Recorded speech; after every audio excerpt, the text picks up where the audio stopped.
is opening up about her battle with severe depression and debilitating pain during her recovery from back surgery in December 2016. She penned a powerful, candid essay on Tuesday, in which she explained how she found herself burning through cash hard and without a second thought, and found herself nearly broke. By the time 2017 was up, I wasn't just almost broke. I was broken, London, 48, wrote.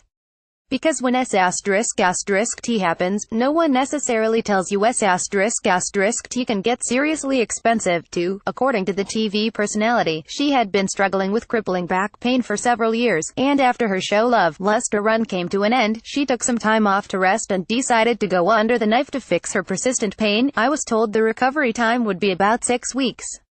I thought, I can handle 6 weeks.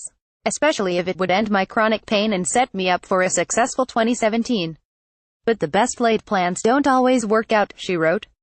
If I'd known then what I know now, I wouldn't have made any plans at all. London explained that her post-surgery agony began immediately after the procedure.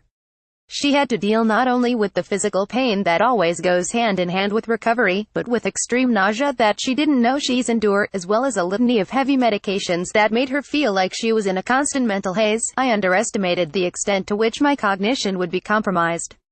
Everything was foggy, like I was underwater, she recalled.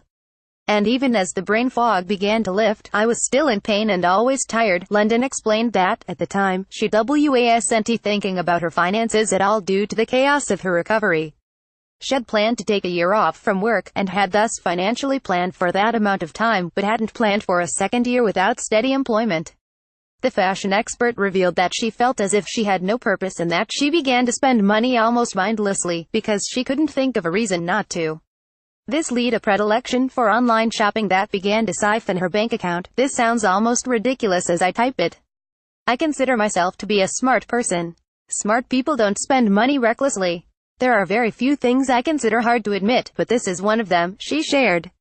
Like eating too many sweets when you're on a strict T, there is a deep shame in spending this way. I'm a grown-up, but surgery, sadness, and immobility had me acting like a child, stomping my feet like Veruca Salt. I want what I want when I want it, damn it. 2 months after her procedure, London said she began to feel anxious and paranoid. She was afraid to go outside, for fear of tripping and re-injuring her back, and the constant fear made it difficult to sleep, which led to bouts of unprovoked crying and panic. Amid the emotional chaos of her recovery, London recalled that her relationship with her boyfriend, Nick Onken, began to crumble, and she found herself trying to heal two broken things, my spine and my relationship, in an attempt to rekindle their flame. After she'd gotten her back brace off, London and her boyfriend went on an extravagant trip to Amsterdam, where she said she spent money left and right without a care. But it was after buying a slew of new clothing and wasting a great deal of money on a hotel they didn't end up staying at that she first realized how she was hemorrhaging cash. It was the first time I suddenly felt aware of my pattern of behavior since the surgery, she recalled.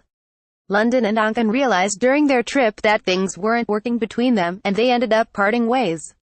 Making things worse, London was forced to move in with her mom when her house flooded and major repairs were needed. It was during this time of upheaval that she found out from a friend that one of her ex-boyfriends from college, whom she'd lived with for several years and loved, had taken his own life. If I wasn't completely broken before, I was now. Life has barely made sense since then. I doubled up on physical therapy sessions. I hired a trainer. I bought oodles of vintage bags and more Zara coats because I was determined to live. I was determined to have a life that made me happy, she recounted.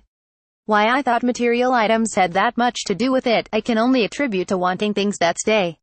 Because heartbreakingly, people can't always do that. In December 2017, almost exactly 1 year after her surgery, London met with her accountant and was told just how little money she had left, and it only took that one meeting to wake me the F***K up. London emptied out her closets and began rethinking all of her behavior in a last-ditch effort to salvage her financial situation, and she's facing 2018 with a renewed optimism. And I'm very conscious of my mistakes and my need to rectify them, not just to stay afloat but to banish the serious knock to my own sense of self-esteem, London wrote. A lot broke last year. And from all that brokenness, there is no other choice but to affirm life. I don't know if this new year will be better than the last one. Everyone keeps telling me not to worry. How could things get worse? I honestly don't want to know the answer to that. For more on London and the drama that permeates her life, watch the video below for a look at with her former What Not to Wear co-host Clinton Kelly. Related content.